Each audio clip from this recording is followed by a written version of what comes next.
let's go with today lesson. මං ගාව තියෙනවා පෑන. මං ගාව තියෙනවා පෑන. කොහොමද මේ තියෙන්නේ පෑනක් කියලා කියන්නේ? This is a pen. This is a pen. Right. දැන් මං ගාව තියෙන්නේ එක පෑනයි. This is a pen.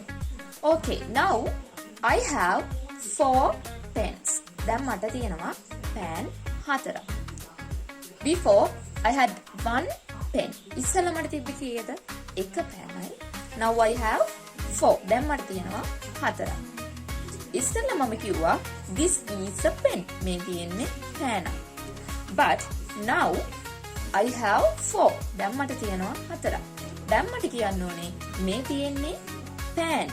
මේ තියෙන්නේ pen. කොහොමද කියන්නේ මේ තියෙන්නේ pen කියලා?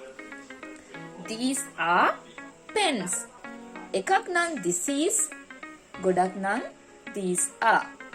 එකක් නම් this, ගොඩක් නම් these are.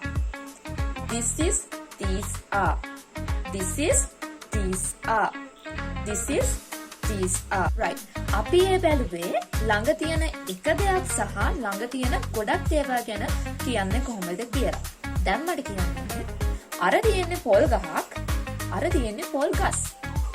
දුර තියෙන එක දෙයක් ගැන මට කියන්න ඕනේ සහ දුර තියෙන ගොඩක් දේවල් ගැන මට කියන්න. කොහොමද මම මේක කියන්නේ? How can I say it? කොහොමද මම ඒක කියන්නේ? අර තියෙන්නේ පොල් ගස. මට කියන්න පුළුවන්. That is a coconut tree. That is a coconut tree. අර තියෙන්නේ පොල් ගස්. කොහොමද මම කියන්නේ? Sorry. කොහොමද මම කියන්නේ? අර තියෙන්නේ පොල් ගස්. How can I say? අර තියෙන්නේ පොල් ගස්. Those are coconut trees. Those are coconut trees. That is a coconut tree. අර තියෙන්නේ පොල් ගසක්. අර තියෙන්නේ පොල් ගස්. Those are coconut trees. මේ that is, those are. මේවා අපිට දුරින් තියෙන දේවල් ගැන කියද්දි පාවිච්චි කරනවා.